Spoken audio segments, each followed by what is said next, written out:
You want to lay down the perfect welds with ease, whether you're just getting started or looking to improve your skills. Today I'll show you how to master MIG-MAG short circuit welding.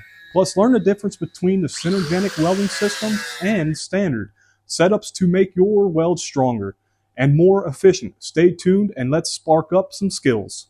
What if I told you could turn your raw steel and raw ideas into precision-built machine right from your own garage? Stick around, because here at SteelKnight CNC, we're going to show you how to take your building skills to a whole new level.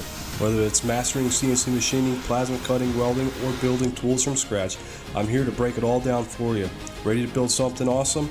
Then smash that subscribe button, hit that bell notification, and let's start turning your vision into reality. This is SteelKnight CNC. It's time to start building. Yo, what's going on, y'all? It's Dom here. I just want to cover two types of welding processes when it comes to wire feed. There is MIG and MAG. What's the difference? I'm going to tell you right now. MIG stands for metal inert gas. MAG stands for metal active gas. And with the active gas, we've got carbon and argon. And with metal inert gases, you're either running pure argon or you got some sort of inhibitor with that, which you can use helium as a mixture and a small percent of carbon as well when you're stainless steel MIG welding. That's what I use at my job. It is a mixed gas of 98% argon with 2% carbon in it. So that is that process. We will be MAG welding, metal active gas. Please, in America, I know I learned it as MIG welding. It's not true. It's MAG welding. So we're going to be doing metal active gas welding. I'm going to show you how to do this by running on flat plate first to get those perfect welds. And then we're going to join it up with a butt joint or a T-butt joint. And then we're going to lay some beads down. What kind of projects are you working on that requires MIG-MAG welding? Let me know in the comments below.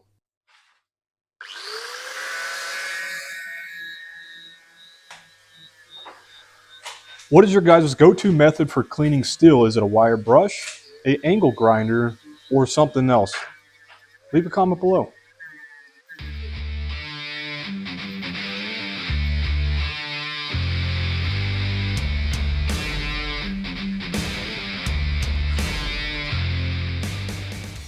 All right, so first up, we're going to be doing flat plate. We're just going to be running beads. That's your first thing when it comes to learning how to weld.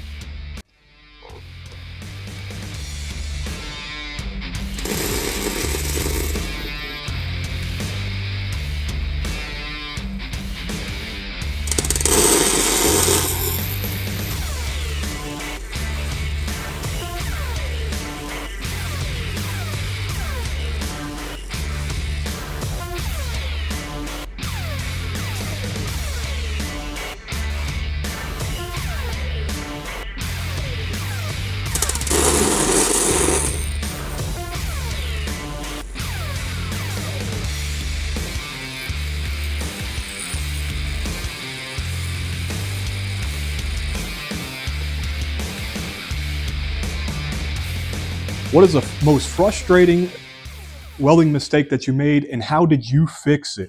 Leave your story below.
All right, so we're gonna take a look at this flat piece first, and you can see it's not bad at all. I was still adjusting the parameters because I have a synergenic welding system and I hate it. It leaves a lot of spatter still. There's no way to adjust it manually. It is what it is, but that's all I got. And this is not too bad. You can see that. Looks very nice. Spatter sucks. If you had a manual welding machine, you'd be able to tune it to get less spatter at work. We have those manual type machines. Since I do live in Europe, it is a Fronius. It is one of them. It's almost like a Lincoln Electric exactly. It's almost the same. It looks like the same company anyways. And then we have Merkel, which is another welding system. That's the main one that I use for WIG. Sorry, spoke German there. TIG welding. And with the mag/MIG, I use Fronius. But anyways, let's look at this T-plate. This T-plate is not too bad. Like I said, a lot of spatters and because I've never did a weld test in the States, just at a job site. But here in Germany, when we do our weld test, we have to have stop and start points within our welding system here. So when we put a root in, the inspector wants to see a stop start, and same thing when you do a two cap on here, just running a bead. We're not doing vertical, so we're not going side to side for weaves. Here's the other side.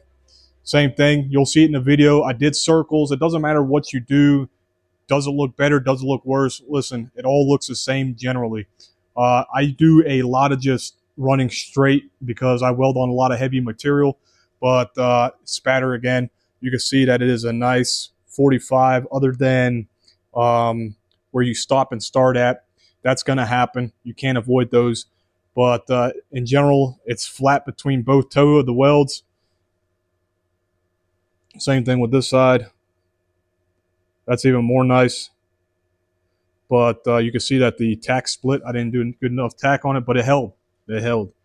It better held. I'm X-ray certified. So other than that, that's a quick rundown on welding. I know there's a lot of welding videos out there, but if you really want to get into welding or just your home hobby shop, you definitely have to watch out how you tune the machine to the material you're welding. You don't want to just crank up the amps when you're running on thin gauge material or anything less than 4 millimeters. You're going to burn right through.